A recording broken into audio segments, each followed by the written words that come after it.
देते हैं। नहीं, पड़ोसी के नाते इसलिए, लेकिन उम्र भी है ना, दूसरा सहजता है, सरलता है, अनावश्यक वो नहीं करते हैं। और ठीक है, संगत का थोड़ा बहुत प्रभाव पड़ेगा है। नहीं, ओ नहीं, देखो ऐसा नहीं भाई, देखो सम्मान होना चाहिए। माध्यमिक शिक्षा में मैंने पहले भी कहा, देखो हम लोगों के मन में इच्छा होती है कि जिन स्कूलों में हम पढ़े थे वहां का इंफ्रास्ट्रक्चर क्या है, कैसे होगा, कैसे होना चाहिए। और मैं तो आप सभी माननीय सदस्यों से भी कहूंगा, कुछ करिए जरूर उन स्कूलों के लिए जिन स्कूलों में पढ़े हैं। सरकार पैसा दे रही है और आपको तो केवल अपनी निधि से पैसा देना है, केवल कुछ पैसा आप दे देंगे, बाकी 75% पैसा अगर गवर्नमेंट है तब तो फ्री, कुछ नहीं आपको देना, केवल पहल कर देनी है। लेकिन अगर गवर्नमेंट एडेड है तो वहां पर हम लोगों को व्यवस्था देनी चाहिए कि 25% पैसा हम कहीं से इकट्ठा करवा करके CSR से दें, अपनी निधि से दें, कैसे दें, और बाकी 75% पैसा सरकार दे रही है। आखिर वहां पे कोई भी बच्चा पढ़ेगा तो यूपी का बच्चा पढ़ेगा, हमें उसके लिए अच्छा इंफ्रास्ट्रक्चर देना चाहिए उसको, और उसके लिए सरकार ने काम किया है और उस पर हम लोग पूरी व्यवस्था के साथ कार्य कर रहे हैं। प्रोजेक्ट अलंकार के साथ साथ हम लोगों ने खेल इंफ्रास्ट्रक्चर पर भी यहां पर सहयोग किया है। PM श्री के अतिरिक्त भवन निर्माण के लिए भी हम लोगों ने पैसे की व्यवस्था की है, और बालिकाओं के लिए 300 करोड़ रुपए हम दे रहे हैं उनको, वहां पर सैनिटरी नैपकिन के लिए 300 करोड़ रुपए की व्यवस्था माध्यमिक शिक्षा के स्तर पर हम बालिकाओं को ये दे रहे हैं, इसको देने जा रहे हैं। और कैशलेस की व्यवस्था सभी शिक्षकों के साथ साथ शिक्षणोत्तर कर्मचारियों को देने की व्यवस्था भी सरकार ने इस बजट में की है और उसको हम करेंगे। कुछ लोग इसमें अनावश्यक गफलत पैदा कर रहे हैं, लेकिन ये उसका हिस्सा है और उसको हम लोग उसके तहत ही इस कार्य को करेंगे।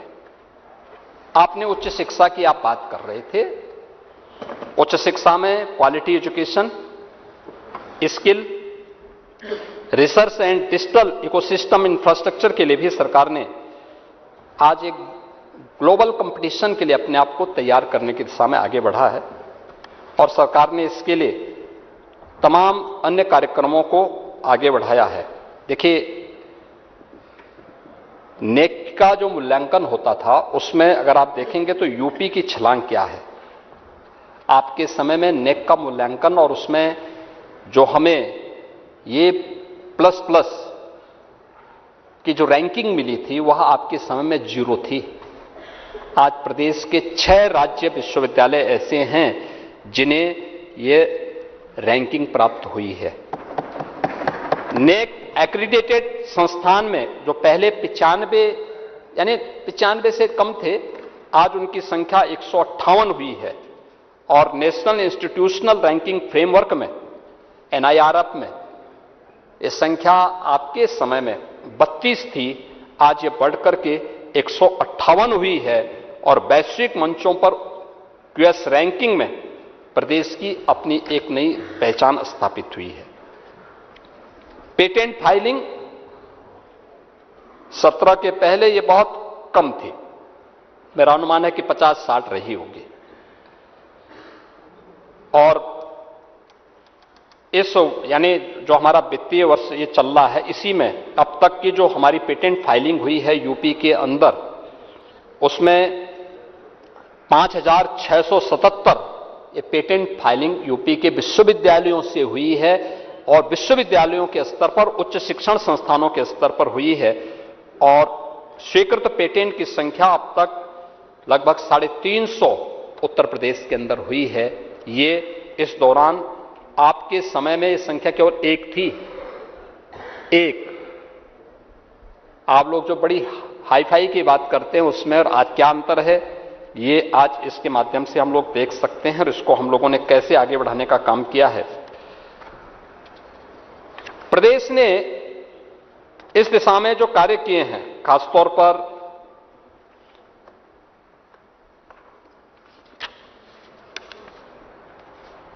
आप प्राइवेट विश्वविद्यालयों की बात भी कर रहे थे,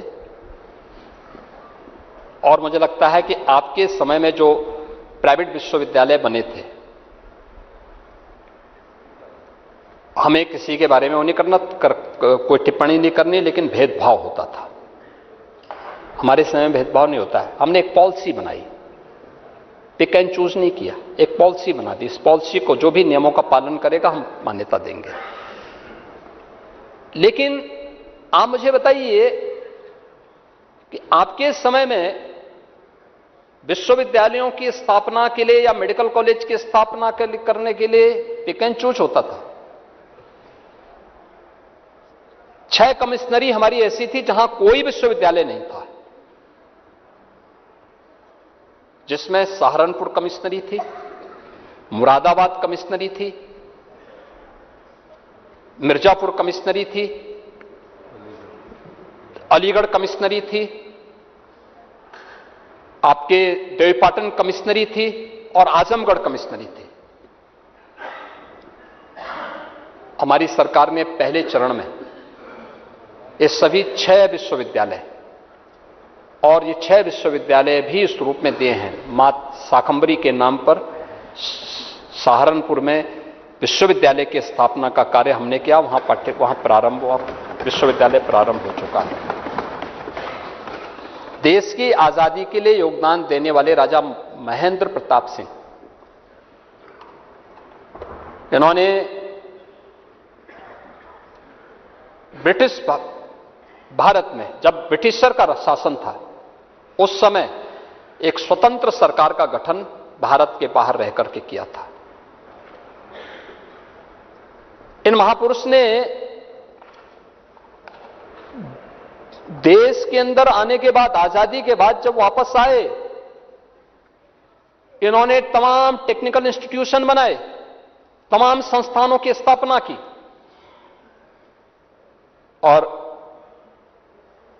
अलीगढ़ मुस्लिम विश्वविद्यालय की स्थापना के लिए भी जो बड़ा योगदान था, उनमें राजा महेंद्र प्रताप सिंह जी का भी था। आप लोग कभी इन महापुरुषों का सम्मान नहीं कर पाए, इनका स्मरण नहीं कर पाए। देखिए, वोट बैंक की राजनीति अपनी जगह है, लेकिन हम महापुरुषों का भी सम्मान नहीं करते। यानी आप लोग वो भूल गए। लोहिया जी का नाम लेते हैं, लेकिन लोहिया जी के आदर्शों को नहीं अपनाएंगे। जेपी का नाम लेंगे, लेकिन जेपी के आदर्शों को नहीं अपनाएंगे। खैर,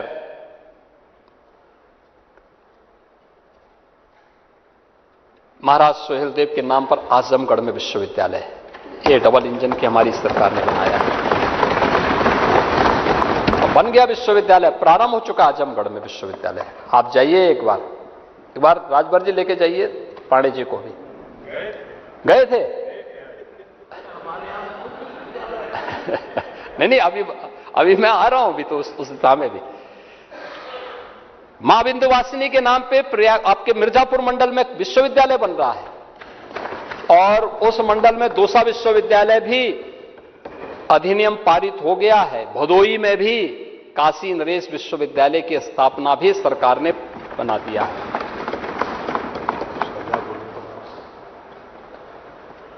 यानी ये सरकार की देवीपाटन में मां पाटेश्वरी के नाम पे विश्वविद्यालय की स्थापना का कार्य युद्ध स्तर पर कार्य चल रहा है, क्लासेस प्रारंभ हो चुकी है। मुरादाबाद में गुरु जंबेश्वर के नाम पे विश्वविद्यालय की स्थापना का कार्य इस सरकार ने किया है, हमारी सरकार ने किया है। आप भी तो कर सकते थे इस कार्य को, लेकिन हम लोगों ने गवर्नमेंट के स्तर पर यह विश्वविद्यालय भी स्थापित किए हैं, और विश्वविद्यालय स्थापना करने के साथ साथ निजी क्षेत्र को भी स्वस्थ प्रतिस्पर्धा के लिए किया है। 2 विश्वविद्यालयों की मान्यता को हम जब्त कर चुके हैं और कार्रवाई कर चुके हैं, एक फिरोजाबाद में और एक हापुड़ में। जहां पे जहां धांधली की कोई करेगा, कानून का उल्लंघन करेगा, हम ईज ऑफ डूइंग बिजनेस की बात करते हैं, स्पीड ऑफ डूइंग बिजनेस की बात करते हैं, तो हम लोग वहां पे कानून का उल्लंघन करने पर कानून के दायरे में उसको लाना भी जानते हैं, और उसके तहत सरकार ने अपने कदम को आगे बढ़ाए हैं।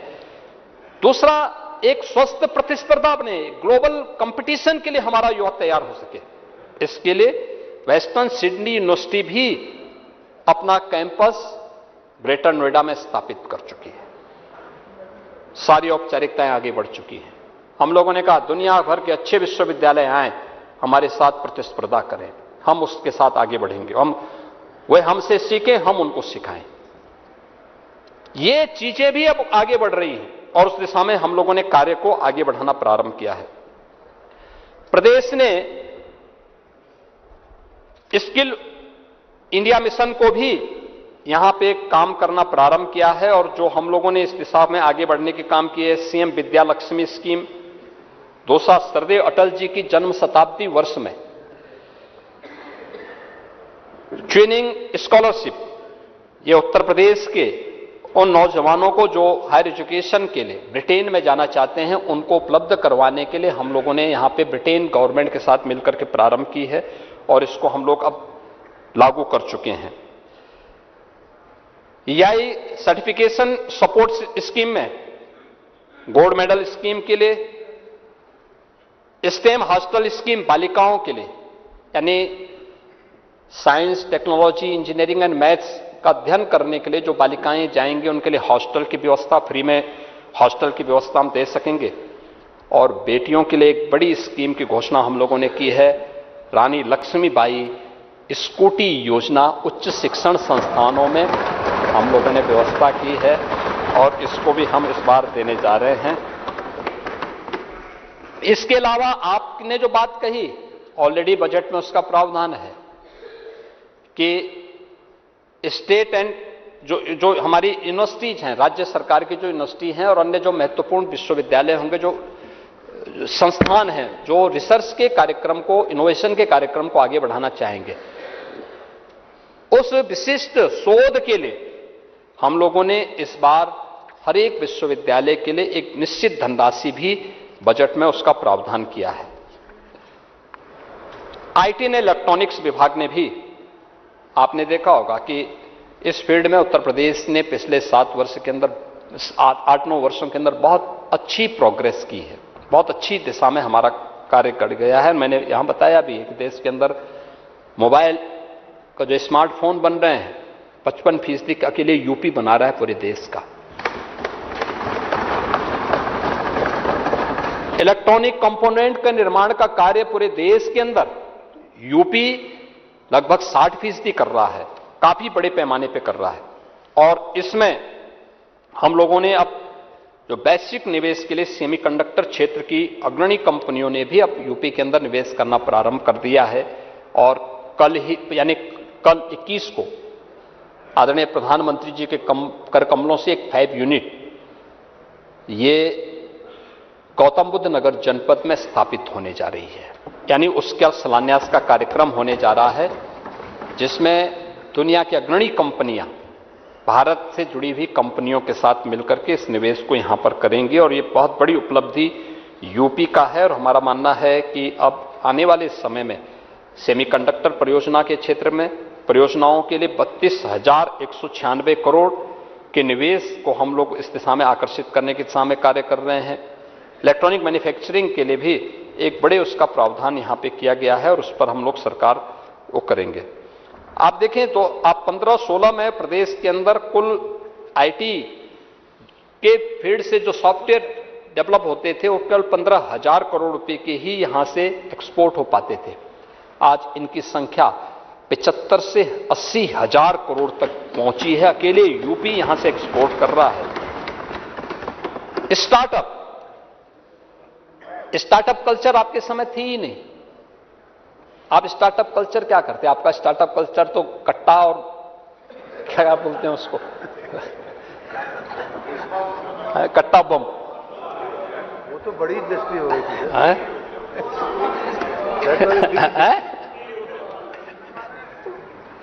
लेकिन आज यूपी के अंदर 20,000 से अधिक पंजीकृत स्टार्टअप हैं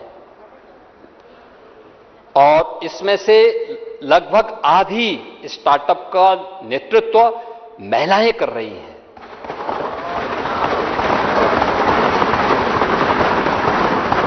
और जो नेशनल स्टार्टअप रैंकिंग है उसमें यूपी टॉप परफॉर्मर स्टेट के रूप में उत्तर प्रदेश ने स्थान प्राप्त किया है।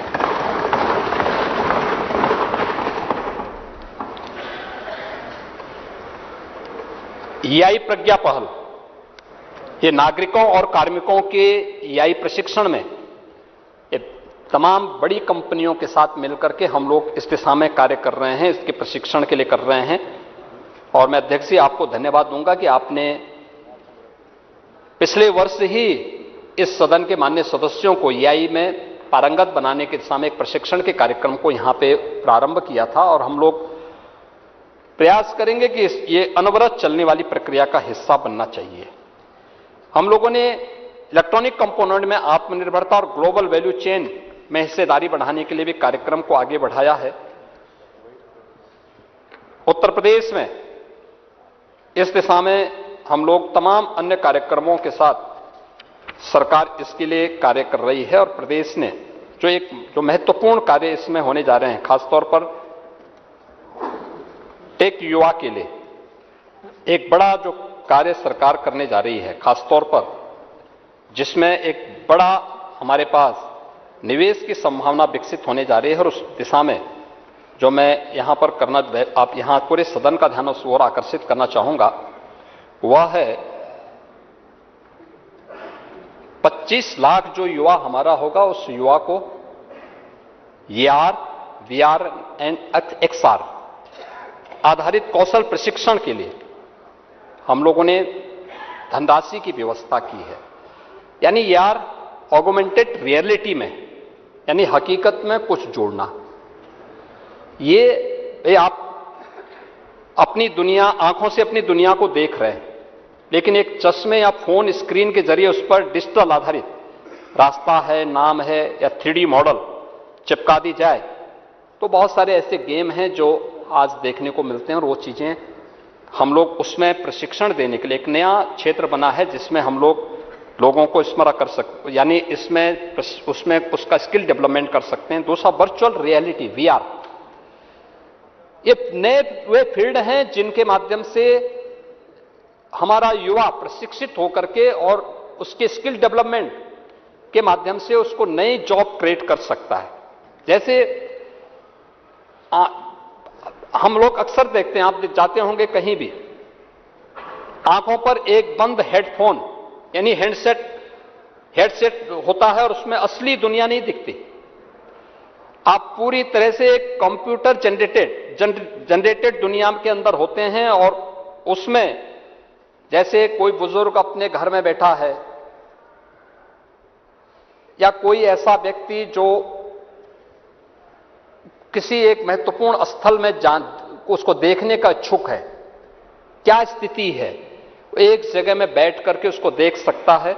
और ये वर्चुअल रियलिटी के बारे में ये ढेर सारे जॉब क्रिएट कर सकता है।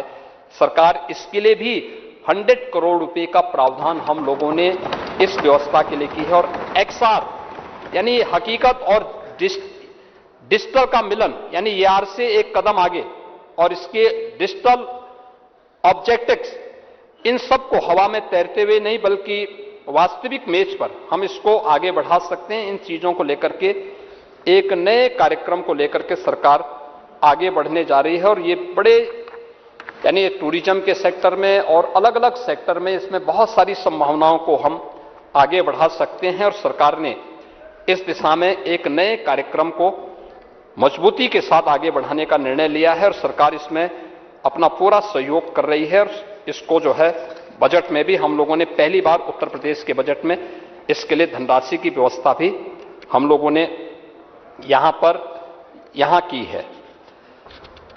मैंने EI सेंटर ऑफ एक्सीलेंस की बात यहां पे कही है कि उसके लिए भी धनराशि की व्यवस्था है और भी अन्य महत्वपूर्ण चीजों के बारे में हम लोग यहां पे पहले ही व्यवस्था कर चुके हैं। लखनऊ और गौतम बुद्ध नगर में यू हब यानी प्लग एंड प्ले इंक्यूबेशन एवं इनोवेशन के लिए धनराशि की व्यवस्था की गई है। और अब यूपी, यानी ये सभी चीजें बताती हैं कि उत्तर प्रदेश इन सब के बाद ये चीजें अब बीमारू राज्य की श्रेणी से ऊपर उठ करके आगे बढ़ चुका है और काफी चीजें उसके सामने देखने को मिल रही हैं कि आज जो बदली हुई तस्वीर है, इसलिए क्योंकि सरकार ने उस दिशा में कार्य प्रारंभ किया है। मैंने यहां पर सीएम युवा के बारे में, यहां पहले ही मैंने आपको ओडीओपी स्कीम के बारे में भी मैंने यहां पे बताया था, अन्य तमाम स्कीम के बारे में जो जिनके लिए धनराशि की व्यवस्था की है। और मैं आज इस सदन में एक बार और कहना चाहूंगा, जो सरकार ने बजट में प्रावधान किया है और वह है जो 24 जनवरी को उत्तर प्रदेश स्थापना दिवस के अंदर लौह पुरुष सरदार वल्लभ भाई पटेल के नाम पर हम लोगों ने एक एम्प्लॉयमेंट जोन हर जनपद में स्थापित करने की बात कही है। एक ऐसा सेंटर होगा जो एक ही छत के नीचे, चाहे वह कोई भी किसी भी प्रकार का नौजवान आता है, उसका स्किल डेवलपमेंट भी करना, उसके लिए उसके अनुरूप कार्य को भी उपलब्ध करवाने की तैयारी करना।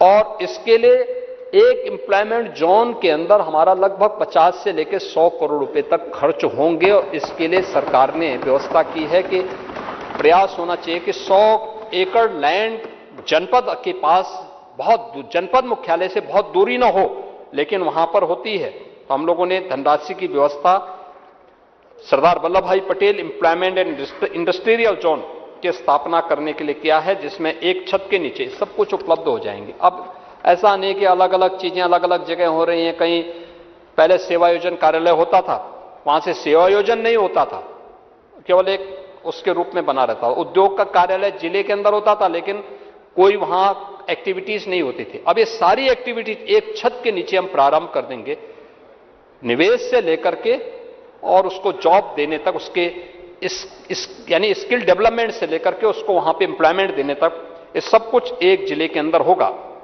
और उत्तर प्रदेश यानी उसी जोन में हम लोग सभी कॉमन फैसिलिटी सेंटर भी उपलब्ध कराएंगे, टेस्टिंग लैब भी उपलब्ध करा देंगे, प्रोडक्ट डिस्प्ले और डिजाइन सेंटर, प्रशिक्षण केंद्र, ये सब कुछ उसके अंदर ही उसी जोन के अंदर हम उपलब्ध करवाएंगे। एक बड़ा सेंटर बनेगा जो यूपी को एक नई पहचान उपलब्ध करवा सकता है। और एक नई स्कीम के लिए भी धनराशि की व्यवस्था की गई है, वह है 1 डिस्ट्रिक्ट 1 कुजीन के लिए, एक जनपद एक व्यंजन। उत्तर प्रदेश तो इस दिशा में काफी प्रगतिशील रहा है और उत्तर प्रदेश ने काफी यहां पे प्रगति भी की है।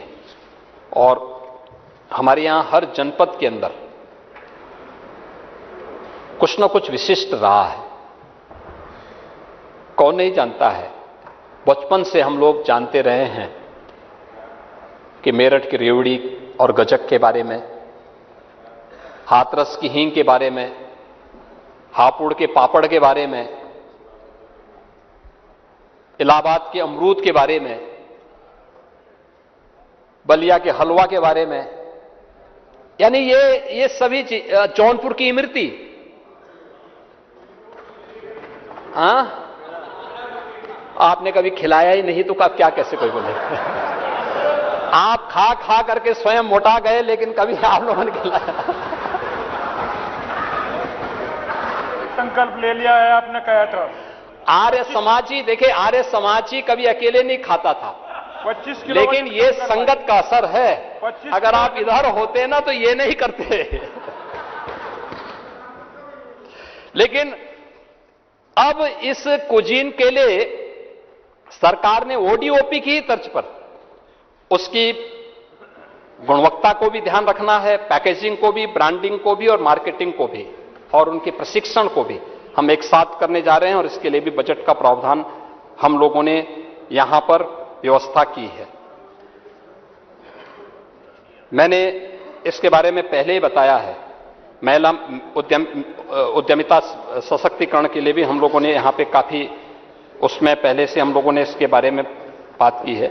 महोदय, ये अर्बनाइजेशन के बारे में भी हम पहले से, मैं यहां पे चर्चा कर रहा था, नई टाउनशिप स्थापित करने के लिए। उत्तर प्रदेश जैसे राज्य में 25 करोड़ की आबादी, और हम लोगों ने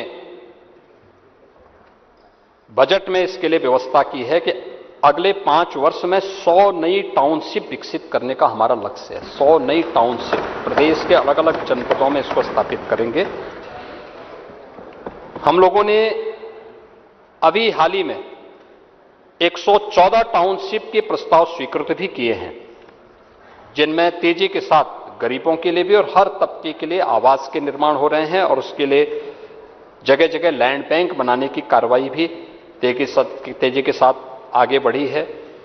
भारत सरकार की जो compliance reduction and deregulation policy के अंतर्गत जो महत्वपूर्ण घोषणा है, अब तक होता क्या था, एक गरीब छोटा सा मकान बनाता था तो लोग जाके उसको परेशान करते थे। हम लोगों ने तय किया है कि 100 वर्ग मीटर तक आवासीय एवं 30 वर्ग मीटर तक व्यवसायिक भूखंड पर केवल पंजीकरण करने की आवश्यकता, उसको नक्शा पास कराने की आवश्यकता नहीं है। वो अपना केवल पंजीकरण कराए और घोषणा करें कि इससे ज्यादा नहीं है, कोई उसको परेशान नहीं करेगा। अगर परेशान करेगा तो कार्रवाई होगी। 500 वर्ग मीटर आवासीय और 200 वर्ग मीटर वाणिज्यिक तक स्वतः मानचित्र अनुमोदन की व्यवस्था भी की गई है। यानी ये सारी चीजें अब ऑनलाइन की तरफ हम लोग बढ़ रहे हैं और इन सब प्रयासों से उत्तर प्रदेश के अंदर नए रोजगार की सृजन किस रूप में होंगे, उद्योग लगाने में, होटल बनाने में, चिकित्सालय बनाने में और सेवा क्षेत्र में तमाम प्रकार के निवेश इसके माध्यम से प्रारंभ होंगे। और लखनऊ में मेट्रो फेज 4 बाग से बसंत कुंज तक के लिए भी 1268 करोड़ रुपए का बजट का प्रावधान हम लोगों ने इस बजट में कर दिया है। आदरणीय प्रधानमंत्री जी परसों देश की पहली नमो भारत ट्रेन का उद्घाटन करेंगे। मैंने अभी परसों भी कहा था यहां पे इस सदन में, राज्यपाल जी के भाषण का जवाब देते समय मैंने कहा था, मेरठ से दिल्ली की दूरी तय करने में आपके समय में कितना समय लगता था? घंटों लोग जाम में फंसे रहे।